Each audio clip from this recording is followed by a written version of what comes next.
जनता कांग्रेस, अजीत जोगी की जनता कांग्रेस जो 2018 में एक किंग मेकर की भूमिका निभा चुकी है, अब पॉलिटिकल रेलेवेंस के लिए फाइट कर रही है। छत्तीसगढ़ के पॉलिटिकल लैंडस्केप में जेसीसी-जे ने बहुत ही अहम भूमिका निभाई थी। इनफैक्ट 90 असेंबली सीट्स में से 5 में अच्छी बढ़त लेकर जीत दर्ज की थी और वही जेसीसी-जे अब इस बार बहुत ही कमजोर नजर आ रही है।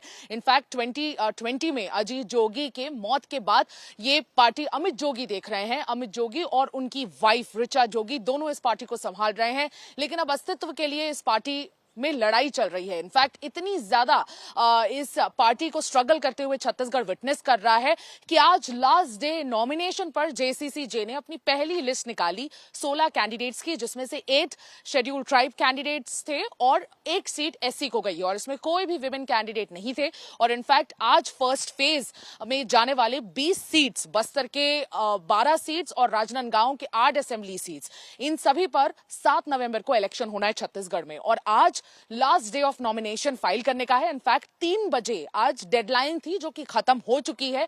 उस दिन सुबह 10:30 बजे के आसपास जेसीसी-जे ने अपनी पहली लिस्ट जारी की और उसमें भी 16 ही कैंडिडेट्स थे। इनफैक्ट बस्तर की 4 ऐसी सीट्स है जिसपे जेसीसी-जे ने अपने कोई भी कैंडिडेट नहीं उतारे हैं।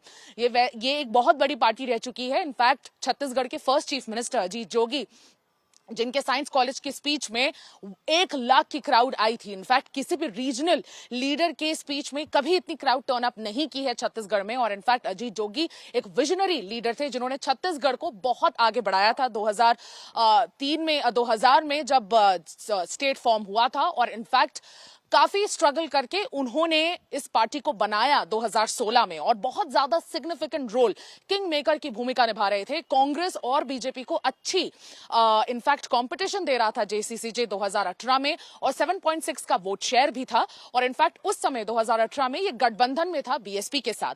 लेकिन इस बार जेसीसी-जे ने बहुत कोशिश की कि गठबंधन हो सके, सबसे पहले बीएसपी के साथ गठबंधन हो सके, लेकिन बीएसपी ने दरकिनार कर दिया और जेसीसी-जे का बीएसपी के साथ कोई गठबंधन नहीं हुआ। फिर कोशिश की गई कि ट्राइबल सीट्स के साथ, ट्राइबल सीट्स में अच्छे से पकड़ होने के लिए, अच्छे से ट्राइबल सीट्स में पॉपुलैरिटी मोमेंटम गेन करने के लिए ट्राइबल पार्टीज से ट्राई अप करने की कोशिश की गई, लेकिन वहां पर भी अलायंस स्टिच नहीं हो पाया। इनफैक्ट गोंडवाना गणतंत्र पार्टी, सर्व आदिवासी समाज, इन सभी से बात चल रही थी कि एक प्रॉपर वोट शेयर उनको बस्तर और ट्राइबल एरियाज में, नॉर्थ एंड साउथ छत्तीसगढ़ के ट्राइबल एरियाज में मिल सके, लेकिन ऐसा कुछ भी नहीं हो पाया। अकेले चुनाव में लड़ रही है जेसीसी-जे, लेकिन काफी स्ट्रगल करते हुए नजर आ रही है। इनफैक्ट इस बार जेसीसी-जे की भूमिका क्या रहेगी, ये भी बड़ी डाउटफुल बात है। इस बार कितने वोट्स वो काट पाएगी ये भी कहना मुश्किल होगा, क्योंकि पिछले बार बीएसपी और जेसीसी-जे ने काफी अच्छा, जैसे कि मैंने कहा, बहुत ही अच्छा रोल अदा किया था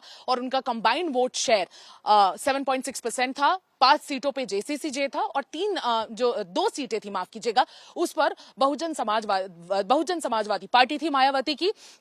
लेकिन 4 सीटों पर, जो जेसीसी-जे की जो 5 सीटें थी उनमें से 4 सीटों पर 2018 के बाद इनफैक्ट कुछ ऐसी चीजें हुई। देवव्रत सिंह जो खैरागढ़ से लड़ रहे थे, उनकी डेथ हुई 2021 में, तो इसलिए वो बाय इलेक्शन में वापस चला गया और कांग्रेस के पास चला गया ऐसे वो सीट।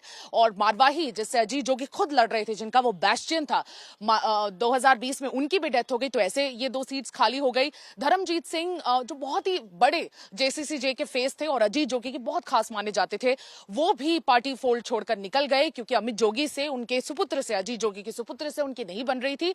ऐसे करते हुए 4 जो मेन लीडर्स थे जेसीसी-जे के, उन्होंने खाली कर दिया जगह, पार्टी फोल्ड छोड़ दिया उन्होंने और अब सिर्फ रेणु जोगी, अजीत जोगी की वाइफ, उन्हीं की सीट बची हुई है और इसी की वजह से जेसीसी-जे काफी स्ट्रगल करते हुए आ रहा है। काफी दुर्भाग्यपूर्ण है कि एक ऐसे विजनरी चीफ मिनिस्टर छत्तीसगढ़ के, जिन्होंने छत्तीसगढ़ को बहुत कुछ दिया और जो लोगों के मन में आज भी एज्ड हैं, इनफैक्ट सभी लोग अजीत जोगी को आज भी बहुत दिल से याद करते हैं और बहुत उनको याद करते हुए लोगों की आंखें अभी भी नम हो जाती हैं। ऐसे चीफ मिनिस्टर की पार्टी जब पॉलिटिकल रेलेवेंस के लिए लड़ती है तो वो काफी अनफॉर्चुनेट होता है। इस बार जेसीसी-जे किंग मेकर तो नहीं, लेकिन कितनी नॉन कांग्रेस और नॉन बीजेपी वोट्स काट पाएगा ये तो वक्त ही बताएगा। मैं सुमी राजप्पन, वीडियो जर्नलिस्ट राघवेंद्र पांडे के साथ, छत्तीसगढ़ चुनाव आज तक।